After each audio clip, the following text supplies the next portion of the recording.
asika rehetra tompoko. Misaotranao sa iry Andriamanitra rasanaka fanahy masina no ny fitiavanao sy ny famondramponao.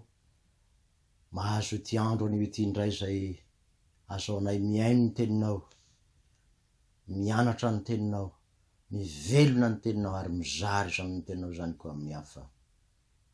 Ho teny anavao ny fiainanay, ampiorina tsara anay amin'ny finoana sy ny fahalalana tsaranao Kristy, ary ahatonga anay ho mpanompo mahatoky hatramin'ny fahafatesana ka omenao ny sady-boninahitra fiainana. Alala ny asabidin'ny teninao zay teny fiainana teny velona, manasitrana anay, manankana anay ny maty ary mampandova fiainana anay. Rehefa nay masona ampiteny ny mpanomponao, inaran'i Jesosy. Amen. Ny voalohany indrindra ry havana dia faly miarabantsika rehetra mpanaraka ny fizarana ny teny velona indray mahazo ity andro anio ity. Ny ten'Andriamanitra zay ampianarana fohy sy tsotra, tory teny fampianarana, raha izany no azo lazana azy. Dia nometsika ny lohateny hoe ny teny velona manome fiainana mandrakizay. Ny teny velona manome fiainana mandrakizay. Azo velarina zany lohateny zany ka azo lazaina koa amin'ny fomba fiteny hafa hoe ny tenin'Andriamanitra dia velona sy manome fiainana. Ny tenin'Andriamanitra dia velona sy manome fiainana. Amin'izany dia izay hodinitsika dia ny hery sy ny fahefany ny tenin'Andriamanitra. Ny hery sy ny fahefany ny tenin'Andriamanitra. Amin'ny teny frantsay izy dia azo adika koa hoe la puissance et l'autorité de la parole de Dieu. La puissance et l'autorité de la parole de Dieu. Parole créatrice, zany hoe lay teny mamorona, namorona izao tontolo izao, amorona n'Andriamanitra fiainana vaovao koa amin'ny mpanota. Io no hodinitsika. Ka dia famoronana vaovao ataon'ny tenin'Andriamanitra amin'ny alalan'ny fanahin'Andriamanitra no hodinitsika araka izany.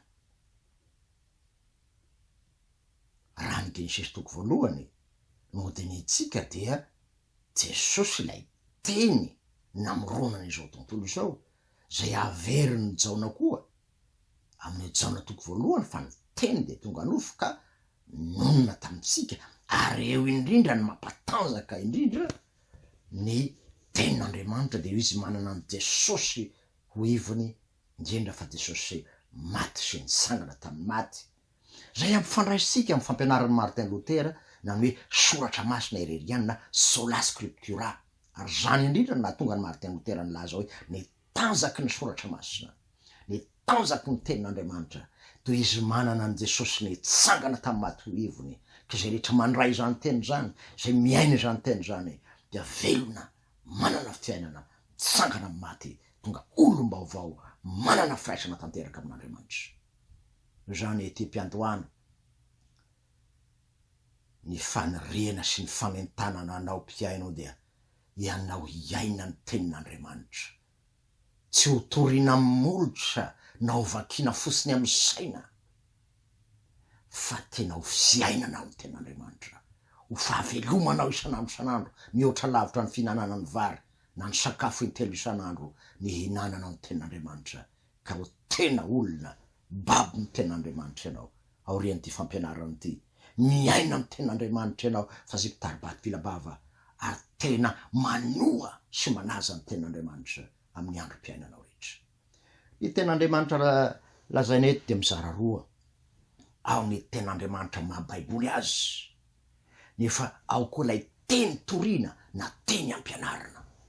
Io karazana tenin'Andriamanitra anankiroa izay mifameno sy tsy azo sarahina moa izany.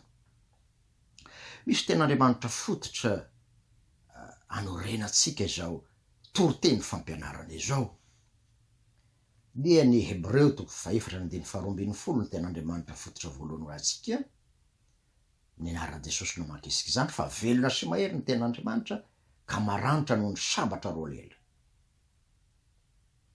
Velona sy mahery ny ten'Andriamanitra. Ny mahavelona azy sy ny mampatanjaka azy ho isika teo dia noho i Jesosy ilay nitsangana tamin'ny maty ao anatiny ary no nihery ny fanahin'Andriamanitra zay mamelona izany teny izany. Ny ten'Andriamanitra fototra faharoa zay nofidiana natao hoe verset clé zay nofidiana de ny Jaona 5:13 ho Jesosy ny teny zay nolazaiko taminareo dia fanahy sy fiainana, fanahy sy fiainana. Io velona sy mahery ny voalazan'ny Hebreo teo fa eto kosa dia fanahy sy fiainana, fahavelomana sy fiainana, mahery, velona, fiainana zany ten'Andriamanitra. Ary indramitsika ny Petera apôstôly solontenany mino rehetra zay mahalala ny asaribidiny ten'Andriamanitra. Zao voalazan'ny Petera apôstôly amin'ny Jaona 5:9-12. Ianaran'i Jesosy. Simona Petera namaly azy hoe tompo hankany amin'iza moa zahay hianao no manana ny tenin'ny fiainana mandrakizay. Jesosy nanontany ny mpianatra rehefa niempotra sy niala daholo ny olona tsy nanaraka an Jesosy de nitodika tamin'ny mpianatra izy, todika tamin'ny apôstôly izy hoe ianareo koa fa mba te hiala. De hoe Simona Petera hankany amin'iza moa zahay Jesosy ianao no manana ny tenin'ny fiainana mandrakizay. Ry havana, ny sitomana ny saisika, ny fotsika, ny finoantsika am'izao andro anio zao dia ny alala ny saribidiny ten'Andriamanitra tahaka ny Petera apôstôly eto hoe ianao Jesosy le no manana ny teny fiainana, ao amin'ny Jesosy irery ihany. Ny devoly koa miteny fa tsy teny misy fanahin'Andriamanitra, tsy teny misy an'ilay nitsangana tamin'ny maty, tsy teny misy an'ilay teny tonga nofo. Ka dia avana tsara zany fa ny teny ampiasain'ny Satana dia parole de nature io Martin Luther zany hoe teny ahodina ka tsy mampitodika amin'ny Jesosy, tsy mampitodika amin'ny finoana velona, tsy mampitodika amin'ny fibebahana, fa mampitodika amin'ny zavatra ny tany sy ny fangagany tany sy ny zavatra hafa ihany. Eto dia omena lohateny iainan'ny meno zany ten'Andriamanitra zany. Mesika lohateny zay iainantsika zany ten'Andriamanitra. Lohateny omesika de zao hoe ny minina ny kristiana de miaina sy mivelona ny ten'Andriamanitra. Ary zany indrindra ny fandrina ry havana am'izao fampianarana izao ny hoe ahatonga anao iaina sy velona ny ten'Andriamanitra amin'ny andronao sisa rehetrarehetra. Zany dia raisitsika avy amin'ny tenin'i Jesosy amin'ny Matteo 5:1-4 hoe tsy ny mofo ihany ny veloman'ny olona fa ny teny rehetra zay miloka ny vavan'Andriamanitra na aloka ny vavan'Andriamanitra. Sakafo ivelomana ny ten'Andriamanitra arak'izany ka ny olona tsy mihinana sy ampy sakafo dia malemy, marary ary maty. De toy izany koa ny aim-panahy ry havana, raha tsy mihinana ny ten'Andriamanitra na mihay ny ten'Andriamanitra, mantay ny ten'Andriamanitra, mivelona ny ten'Andriamanitra isan'andro ianao, tokony hihoatra ny fihinanana sakafo isan'andro. Raha tsy mihinana ianao de alemy ny aim-panahy, ho reraka ny aim-panahy, ho faty zany ny aim-panahy zany. Ka raha tianao velona ny aim-panahinao, mila miaina sy mivelona ary manohy ny ten'Andriamanitra amin'ny fiainanao manontolo. Ny hoe miaina kosa dia lazana ho toy ny rivotra fohina misy ny ten'Andriamanitra. Ka raha sy ampy rivotra ianao de sempotra, ary efa sempotra de maty. Ka n'izany dia mila rivotra madio velona, rivotra velona, sakafo velona. Zany no anondroana le ten'Andriamanitra araka izany. Ka raha tianao ny hifoka ny rivotra madio ny lanitra avy amin'ny teniny sy ny fanahiny dia raiso ny ten'Andriamanitra, iaino ny ten'Andriamanitra, arao ny ten'Andriamanitra. Besaka ny fomba azahoana mihinana na mivelona na mamaky ny ten'Andriamanitra. Ao ny vaky teny, amin'ny fiainona toro-teny, ao ny fijerena ireo video sy filma samihafa mirakitra ny ten'Andriamanitra. Am'izao fanatontoloana sy ny fivoaran'ny teknôlôjia zao dia na am Facebook na am YouTube na WhatsApp na Viber de tena feno avokoa zany tenin'Andriamanitra zany ka raha te hihinana azy ianao de tena omeny Jesosy malalaka am'izao fotoana zao ka mihinana ny maso, mihinana ny sofina, mihinana ny fo, mihinana ny momba ny fiainanao manontolo. Izany ny fihinanana ny ten'Andriamanitra fa tsy amin'ny vava ihany kanefa koa hoanina amin'ny alalan'ny tena mandany Kristy zany tenin'Andriamanitra izany. Ahoana hoy izy ianao mihinana anazy amin'ny alalan'ny mofo sy ny divay satria ny tenin'Andriamanitra no moyen de grâce iasany fanan'Andriamanitra ka masaka raha mety ny fanasan'ny tompo ka am'izay ny teny dia andraisanao lay nisangana tamaty, andraisanao famelan-keloka, andraisanao fiainana ka de tena sarobidy loatra ny hinananao ny ten'Andriamanitra amin'ny alalan'ny sakramenta masina. Raha kapoka izay fampidirana amin'ny tenin'Andriamanitra izay de zao no azo ambara ny fiainany mino na ny fiainan'ny kristiana manontolo de tsy asarana amin'ny tenin'Andriamanitra. Ateraky ny tenin'Andriamanitra ny mino, ampitomboy ny tenin'Andriamanitra ny mino, amparety ny tenin'Andriamanitra ny mino, omeny ny tenin'Andriamanitra sady boninahitra fiainana mandrakizay ny mino raha fitinina. Araka ny voalazantsika tery ambony dia teny mamorona fiainana vaovao amin'ny mpanota mibebaka sy mino an' Jesosy ny tenin'Andriamanitra. Zay no ataontsika hoe parole créatrice, zay tena teny velona avy amin'Andriamanitra ary Andriamanitra tenany de Kristy zany. Izany famoronana vaovao ataony tenin'Andriamanitra zany dia manomboka amin'ny fampibebahana ny mpanota. Tsy misy olona ibebaka na iza raha tsy mandreny ny tenin'Andriamanitra zay iasany fanan'Andriamanitra. Ary eo no mahasarobidy azy satria ny olona tsy mibebaka dia ao anatin'ny fahafatesana zany, fahafatesana ny tambony ota. Ary Ezekela 9:20 de hoe sitritrako ny hafatesan'izay mary ko mibebah nareo mba ho velona. Eto zany de ny fampibebahana ataon'ny tenin'Andriamanitra dia asa fananganana ny maty ataon'ny tenin'Andriamanitra. De ovaka isika angely asan'ny apôstôly 2:9-3 manambara zany rehefa nitoro teny Petera de zao ny zavatra mitranga. Asa apôstôly 2:9-3 aran'andre zany olona de voatsilo natao am-pony ka nanao tamin'ny Petera sy ny apôstôly namany hoe ry rahalahy inona na tanay voasindrona tam-po mibebah hoe Petera manendrina ny fo ka mahatonga ny olona ibebaka izany tenin'Andriamanitra zany ka ho velona hitsangana amin'ny maty. Ry havana raha tena te hitsangana amin'ny maty ara-panahy ianao, te hitsangana amin'ny maty mandrakizay ianao, mila miaina zany tenin'Andriamanitra zany. Sao ianao mamakina miaino kanefa tsy mpiaino mpakatoa fa mpiaino mpanadino ihany de tena fahafatesanao ambadika zany. Fa raha mankatoa ianao miaina ny tenin'Andriamanitra de olona mitsangana maty ara-panahy eto am'izao fiainana zao ary andova fiainana marak'izay rahatrizay. Ary hampibebaka ny hafa koa rehefa nandray tahaka ny Petera ny tenin'Andriamanitra ianao, nandray ny fanan'Andriamanitra ianao dia mampibebaka ny hafa amin'ny alalan'ny teny zay hotoroinao ka ny teny mivoaka ny vavanao dia teny velona fa sy teny maty.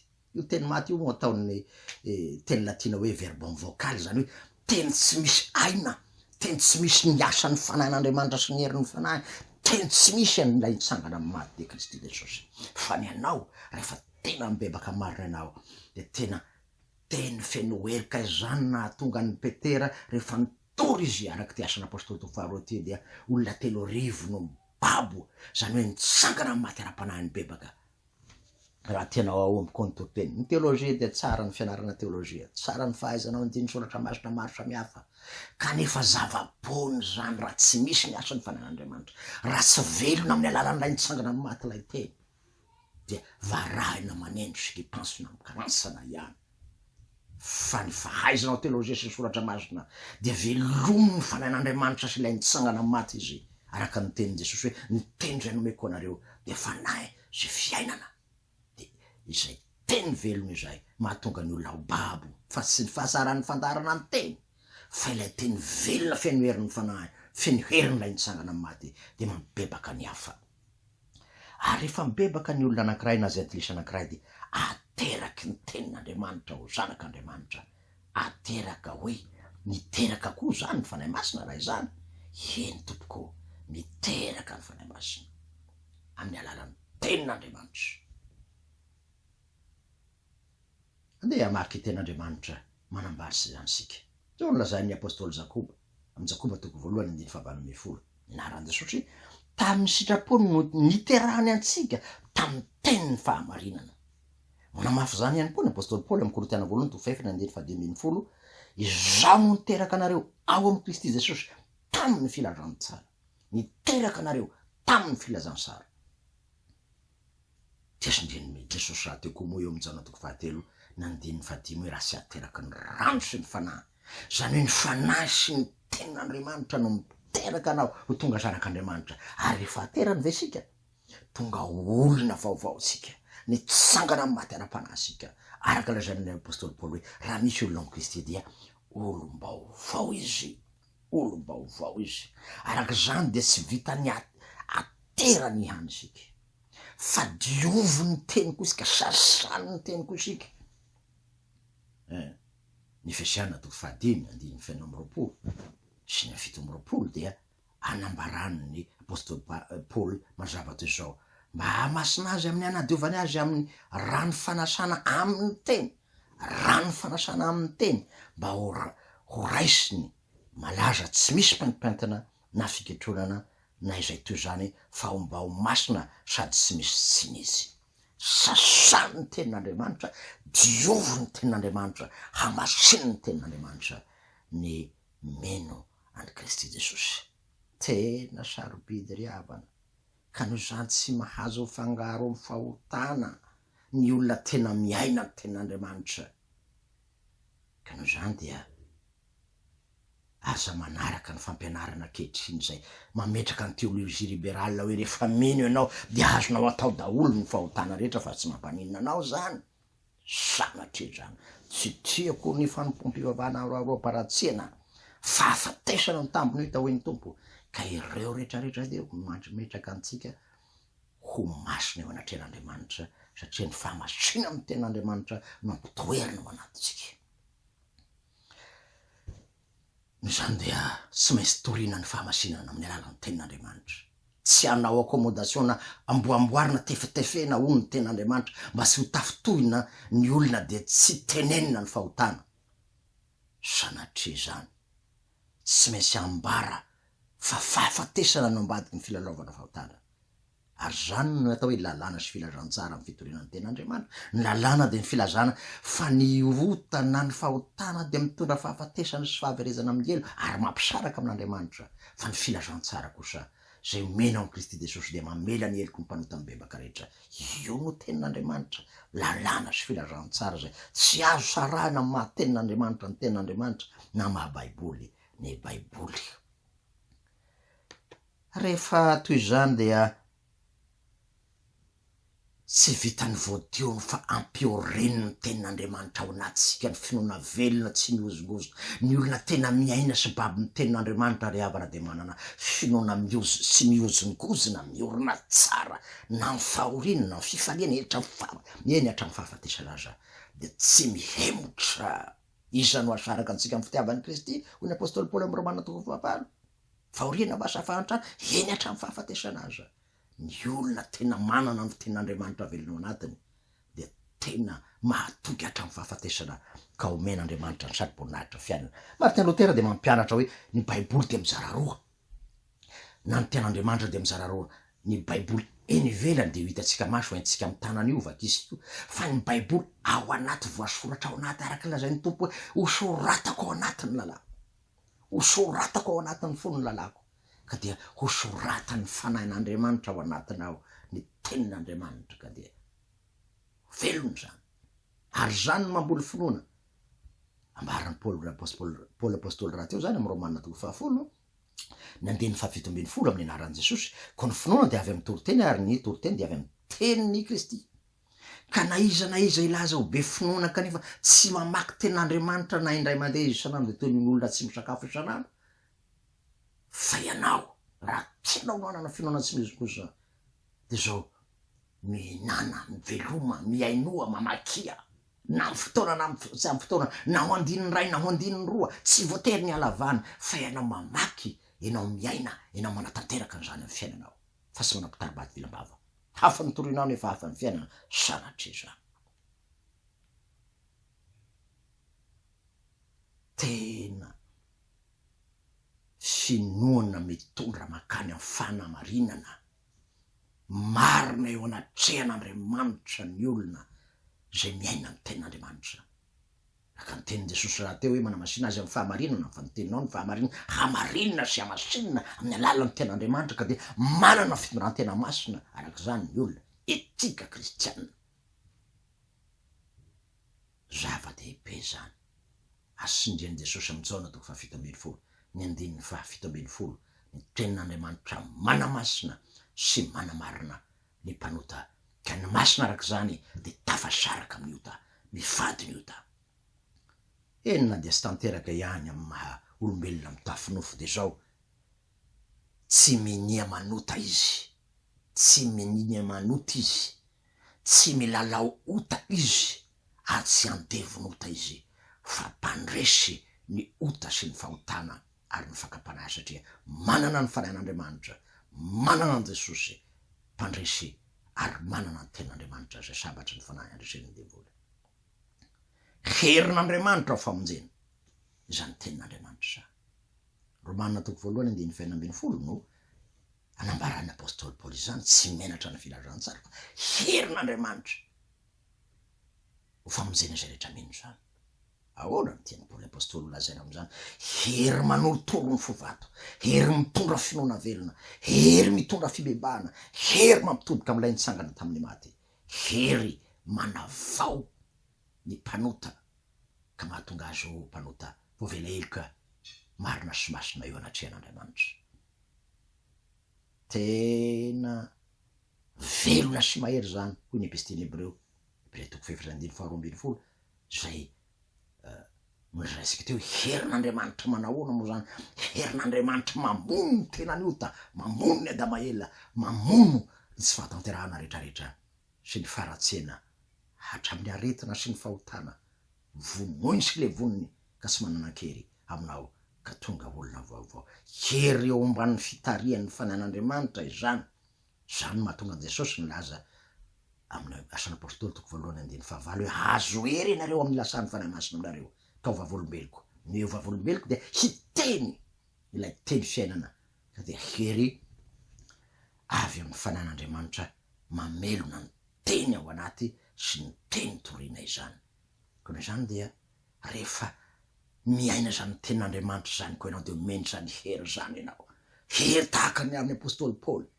ka toriteny indray mandeha amy teny velona feny fahefana parole puissante vivante et créatrice teny velona sy mahery ary mamorona fiainana vaovao manangana maty zany no tenin'Andriamanitra ka dia tsy mahagaga zany Jesosy manoloana ny Lazarosy maty efatrandro ampasana teny nanangana anazy teny manangana amin'ny maty ry Lazarosy mivoa manangana amin'ny maty zany teny zany ary zany koa nataon Jehova tamin'ny Ezekely naminany tamin'ny taolamaina naminany mitenena am'ireo taolamaina ireo de niteniny mpaminany Ezekely nahazo nofo ilay taolana efa maty de sarin'ny filazantsara ny tenin'Andriamanitra zay manome aina sy manangana ny maty ny mpanota mibebaka sy mino rehetra ka dia fiainana be de be io no matao hoe teny fiainana na teny velona na teny mitondra fahavelomana ny tenin'Andriamanitra andeha nge ho derisika ny tenin'Andriamanitra milaza fa ity tenin'Andriamanitra ity nge ka manome fiainany obolana ny toko faefatra andiny roapolo roa amby roapolo amin'ny anaran'i Jesosy anaka tandremo ny teniko tonga lany sofinao hiaino ny filazako aza vela hiala eo masinao izy fa raketo amponao fa aina ho an'ny mahazo azy izy ary fahasalamana ho an'ny nofony rehetra Jesosy koa de manamafy zany mijanona toko fahinana andiny fa telo ambinipolo ny teny zay nolazaiko taminareo de fanahy sy fiainana teny fiainana fanahy sy fiainana aina ho an'ny mahazo azy hoy noabolana ary Jesosy ny teny tonga nofo araka ny filazan'izao anazy ary ny teny le tonga nofo kanonina amsika ary izy no sy ampiainana jesosy tena nire tokoa no miteny raha teo moa amin'izao toko 7 hoe zaho avy mba hananany fiainana ary hananany be dia be.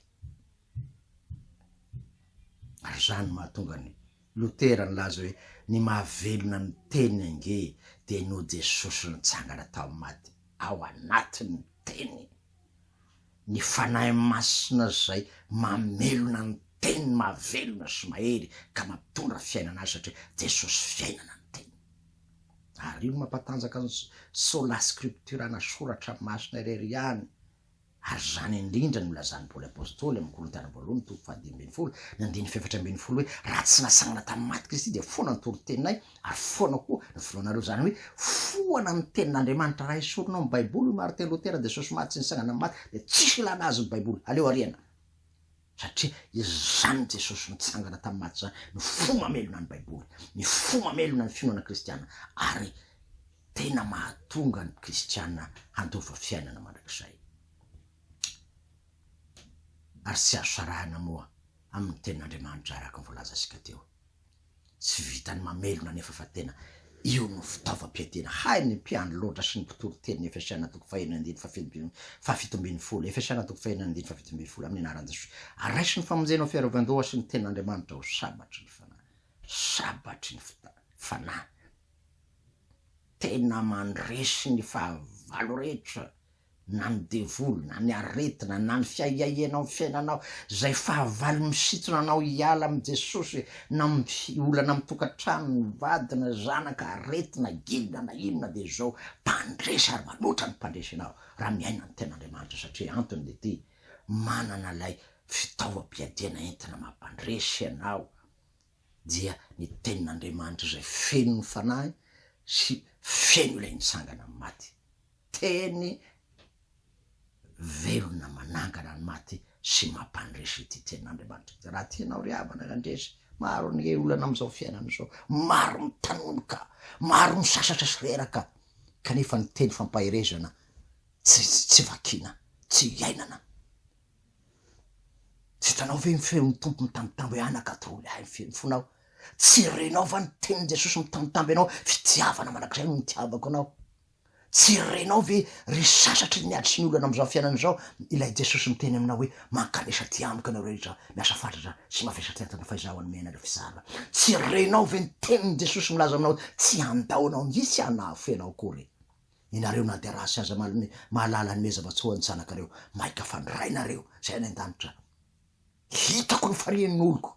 Zany inge ny teny filazantsara omenanao hoe raha manatona izy de ho raisiko indray na de mpanota azy ianao azo matahatra miverena fa ny tenin' Jesosy de ny famorapon'Andriamanitra mitaona ny mpanota amin'ny bebe mba hibebaka ho sasany sy diovony ka tonga ho olona vaovao zanany malalany zanako ianao zaho miteraka anao androany aterany amin'ny alalan'ny tenin'Andriamanitra ianao androany raha mety ary tena ho mpandresy na ny devoly na ny asany maizina na ny olana ny fiainanao valibavaka ve sy azo sarana amin'ny tenin'Andriamanitra koa zany reava ninona angatahanao hoy Jesosy amin'ny Jaona 10:7 ny 7 hoe raha miray amiko ianareo ka mitoetra ao anatinareo ny teniko de angatao zay tianareo na inona na inona fa ho tonga aminareo zany. Raha mitoetra ao anatinareo ny teniko, io lay Baiboly ao anaty lay tenin'Andriamanitra ao anaty lazain'ny Lotera, teny velona io de teny feno ny fanahy sy feno lay nitsangana tamin'ny maty, angataho na inona na inona fa ho azonao avokoa zany de hoe zay rehetra angatahako zany de azoko avokoa raha mifanaraka amin'ny sitrapon'Andriamanitra, mivavaky ny olona babiny tenin'Andriamanitra sy babiny fanahy ary babiny lay nitsangana maty de lazaiko anao fa araka ny sitrapon'Andriamanitra zany vavaka zany fa sy vavaka mifono fitiavan-tena sy mifono fanantenanany am'izao fiainany zao ihany, ny am'izao tany zao ihany ka rehefa tsy mahazo ny am'izao tany zao izy de hoe elako anao Jesosy kay mo tsy menao ny zavatry ny tany ho mora loha io ny zanany lahy tokana aza ny menenao ny sarobidy indrindra tsy homenenao miaraka am'izany mahimaim-pona koa fa ny zavatra rehetra hoy ny apôstôly Paoly amin'ny Romanina 7 fa zay angatrahy ny tompo aminao de ny atokianao azy ho anao marary naretina ranofo zany naretiny tokantrano zany naretiny zanaka zany am'izao androny sarotra izao de hoy no ambolana aminao ainao any mahazo azy ny fahasalamana ho an'ny nofony manasitrana amin'ny tenin'Andriamanitra, manasitrana ny fonao maratra zany ao amin'ny tenin'Andriamanitra ny mampitsaka anao pahirezonareo ny reraka ampo, ny sasatra lazao mireraka ampo hoe mahire zaza matahotra, ny loalika mangozozo sy malemy ataon'izany zany tenin'Andriamanitra zany, ny sasatra sy misotra ranomaso fafany zany tenin'Andriamanitra zany, ranomaso amy tavany ka hoe ny tonga ho fafako ny ranomaso rehetra amy tavany. Ianao zany ry havana, raha manana ady ianao, manana aretina ianao, na aretin'inona zany na aretin'inona, tsarovy raha teo sitrany ianao mila miaina amy tenin'Andriamanitra sy mivelona azy. Io raha teo nanitranan'i Jesosy eo amy testamenta vaovao manontolo, sitrana amy rofinao, teny ray bava kanefa teny velona, teny mamorona fahasalamana, teny mamorona fiainana. Io lay parole créatrice, parole vivante, parole puissante, parole qui vivifie, tena mamelona, manangana, manasitrana, manome fiainana mandrakizay, parole qui guérit, tena sitrana mandrakizay ianao. Ka de mifalia raha mbola men'Andriamanitra tombonandro azahoana miainy teniny, ary mitory amin'ny hafa koa mba hanasitrana ny hafa. Rehefa sitrana ianao dia sitrano sy ampahirezo koa amin'ny herin'ny fanahy sy ny teny ary ny herin'ilay nitsangana tamaty ny olona. Noho zany mahatonga ny Martin Luther hoe soratra masina irery ihany ny antsika ny orenan'ny finoantsika mandrapahatapitry ny fofonaisika. Io ny fisipoky ny fitondrantena, fisipoky ny finoana, fisipoky ny fampianarana, fisipoky ny toriteny, ary fisipoky ny fiainan'ny kristiana manontolo sy velomany ary entiny mandresy ny fahavalo rehetra. Zany mahatonga ny mpanao salamo hoe fanelo ny tongozo sy fanazavana ny lalako. Ny teninao kanazy anazy aleako de tenin Jesosy io no manelo ny lalako ary mandrava ny maizina rehetrarehetra eo anatreako. Paul de nananatra tsara ny Timoty mba hitia ny tenin'Andriamanitra ka hoy izy amy Timoty faharoa fahatelo andiny dimy ambin'ny folo fito ambin'ny folo, fatry ny fony vaovraza ianao de efa nahalala tsara ny soratra masina zay nampahendry ianao amy famonjena ny finoana zay ao amy Kristy. Mitondra fahendrena nizaniza milaza azy ho heny kanefa tsy miaina ny tenin'Andriamanitra, tsy manoa ny tenin'Andriamanitra de tsy fahendrena zany fa fahendrena zao tontolo zao zany fa tsy fahendren'Andriamanitra fa ao amy tenin'Andriamanitra de anomezana ny fahendren'Andriamanitra. De sindrian'ny Paoly ihany zany amy Timoty faharoa fahatelo andiny faina ambin'ny folo ny fampianarana ny Timoty hitia amy tenin'Andriamanitra.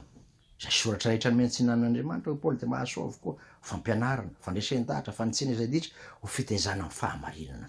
Ka noho zany dia na inona na inona fampianaranao, na inona zavatra tianao ho hisy ka hitanao fa diso tsy mety, ao amy soratra masina no ahitanao zany. Ny fahamarinana zao na mitaizany zanakao sy ny ankoranao, eny ny olona napetrak'Andriamanitra iandraiketanao raha nametrahana didy raha ndraitrana fanompona ianao, de ny soratra masina no fitaizana ny fahamarinana. Azo no mizara ny fahamarinana sy ny fahatsarany Kristy mba ho tanteraka ny olon'Andriamanitra hoe Paoly ihany amy Timoty faharoa fahatelo andiny fafito ambin'ny folo. No zany tenin'Andriamanitra zany. Ny hoe tanteraka eto sy hoe tsy misy patina na de ray akory aza fa ilay Andriamanitra tanteraka anao anatinao ka mamoa voatsara ianao, mamoa asa tsara ianao. Io lay asan'ny tenin'Andriamanitra ary ny tena lehibe de tia am'zany asan'ny tenin'Andriamanitra zany. Ny tena lehibe de tia am'zany asan'ny tenin'Andriamanitra zany. Mahatonga anao hanana firaisana amin'Andriamanitra ray sy zanaka ary fanahy masina. Amy teny frantsay de hoe mahatonga anao manana communion de vie amin'Andriamanitra ray sy zanaka fanahy masina. Eo vaky isika ny jaona toko faefatra ambin'ny folo andiny fahatelo amby roapolo hoy Jesosy amin'ny anaran'i Jesosy. Jesosy ka namaly ka nanao taminy hoe raha misy ty ahy de tandrona ny teniko izy ary miraiko ty azy ary anka ho aminy zahay ka honina ho aminy. Raha mitanona amy tenin'Andriamanitra ianao, Andriamanitra raisy Jesosy misy no mantsaka ao anatinao, mantsaka amy fiainanao. Asan'ny apôstôly toko faraky ambin'ny folo andiny fadimy ambin'ny folo. Anaran'i Jesosy. Ary avao ny teny Petera de nilasaka tamin'ny fanahy masina tahaka ny tamitsika fahiny. Ny teny Petera de nilasaka tamin'ny olona niainy tenin'Andriamanitra, andraisana ny fanahin'Andriamanitra, ny tenin'Andriamanitra. Ary Jesosy raha teo koa de efa nampanantena tsara amin'ny apokalipsy. Zao ny volazan'i Jesosy amin'ny alalan'ny apôstôly Jaona moa mazava tsara. Ino efa mitsangana eo maravarana ka mandona raha misy miaino ny feo, raha misy miaino ny feo de ny tenin'i Jesosy zany, ka mamoa ny varavarana de hiditra ao amin'ny aho ka hiara misakafo aminy ary izy ianao amy Kristy ary Kristy ao aminao. tena mila mihaino ka mamoany varavarany fonao sy ny sainao hanjakany fa tsy mihaino manadino miditra misofina akavia mivoaka amin'ny akavanany fa mamoany varavarany foka mampitoetra Jesosy eo midira mivoaka mpanoty anao sasasy diovy aho anao aho Jesosy amin'ny androko manontolo sy ny androko sisa rehetra zany no atao hoe manokatra ny varavarany fonao hoy ny tompo hoe anakatrory ahy ny fonao de mamalytsika amin'ny alalan'ny herantsika hoe nifoky ry mpamonjy mangetahetanao maniry lalandavany hikambanao aminao tena hikambana sy iray aina amin'ny Jesosy ka dia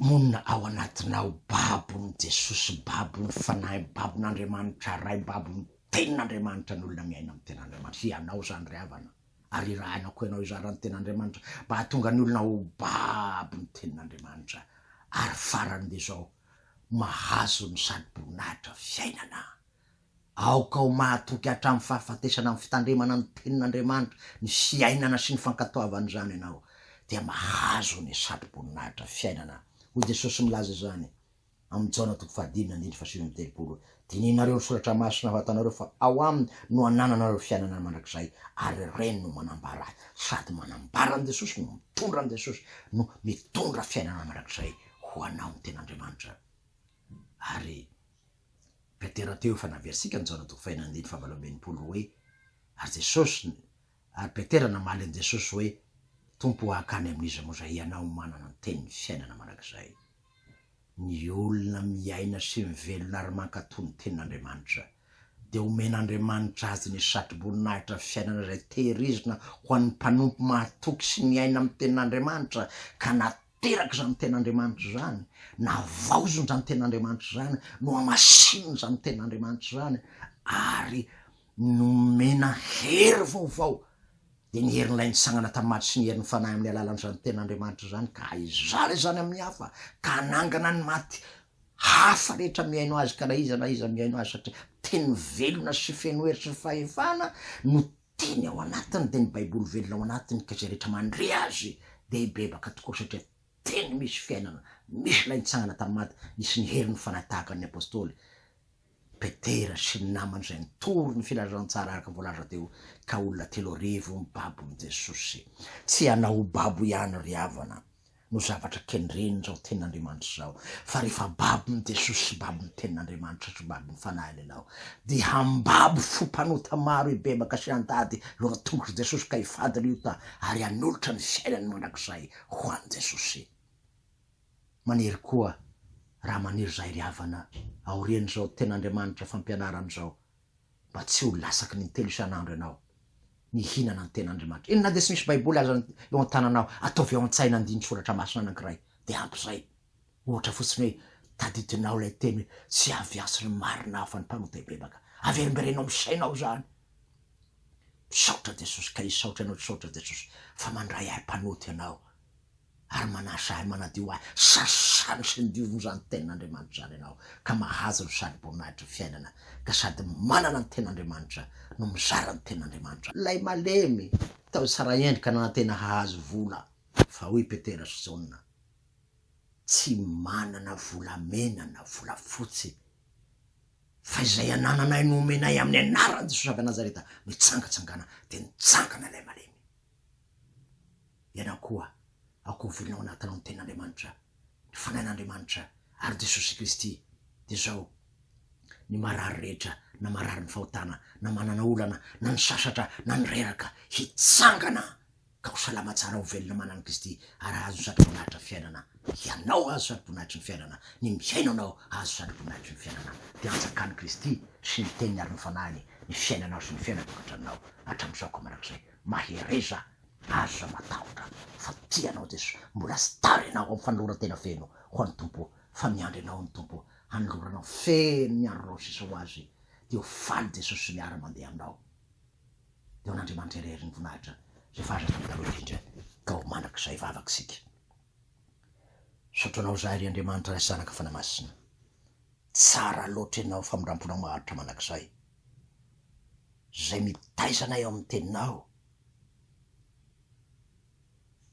teraka anay eo amin'ny teninao manavao anay amin'ny teninao manangana anay maty amin'ny teninao mampandresy anay amin'ny teninao ka nizaniza mandray anay de ho babonao koa ary zahay de ho fanananao mandrak'izay, fa tsaranao koa de omenao anay manontolo ka de misaotra dra Jesosy tomponay eo, amen.